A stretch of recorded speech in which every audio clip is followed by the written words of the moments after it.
શ્રી કૃષ્ણ બધાને। આજે તો બપોર થઈ ગયા હતા અને રસોડું સાફ કર્યું ને તો થાકી ગયા હતા ને હું બનાવું એવું વિચારતા હતા। રસોડું જો દીદીએ સમકાઈ દીધું છે, પછી ભાત બનાવવાનું નક્કી કરી વાળ્યું। વઘારેલા ભાત બનાવવાના હતા અમારે, પછી મેં તો પસાડ્યું કુકર। બપોરે ખાવું જોઈએ ને એટલે રાંધવું તો જોઈએ। પછી જો મસાલા લઈ લીધા અને કુકરમાં તેલ નાખી દીધું અને આ બાજુ દીદી છાશ ને એવું ફેરવતી હતી અને પછી મેં આ બાજુ ભાત ને એવું વઘારવાનું ચાલુ કરી દીધું। કાંદા ને બટેટા ને એવું નાખી અને કુકરમાં શેડવા મૂકી દીધું છે ઘડીક, અને પછી ભાત આરે હું બનાવશું એવું વિચારીએ છીએ હવે। એટલે પછી દહીં લઈ લીધું અને મરચાંનો વઘાર કરી અને લીલા મરચાંની ચટણી બનાવવાની હતી અમારે। અરે લીલી તીખારી બનાવવાની છે દહીંની। અને તમને કોને કોને વઘારેલા ભાત ભાવે છે કમેન્ટમાં કહેજો।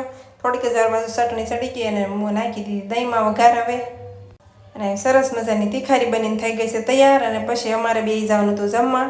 ભૂખ લાગી હતી એટલે તો મરચાં લઈ લીધા, ચટણી લઈ લીધી છે અને ભાત ડીશ ભરીને લઈ લીધા છે અને બેસી ગયા છે એ જમવા। અરે આટલા બધા ભાત ખૂટશે કાંઈ ડીશ ભરીને? પણ ખૂટી જશે, ભૂખ લાગી છે ને એટલે। અને પછી ઉપરથી વઘારેલું દહીં નાખવાનું હતું અને એમ તો આવી દહીંની તીખારી બનાવી છે એવી। અને આ તીખારી ભાત હારે ખાવાની બહુ મજા આવે। તો તમને અમારો મિની બ્લોગ ગમ્યો હોય તો લાઈક, શેર અને સબસ્ક્રાઈબ કરતા જાજો। અને અમારા લોંગ વિડીયા પણ આ ચેનલમાં આવે છે, મજા આવે તો જોજો વિડીયા।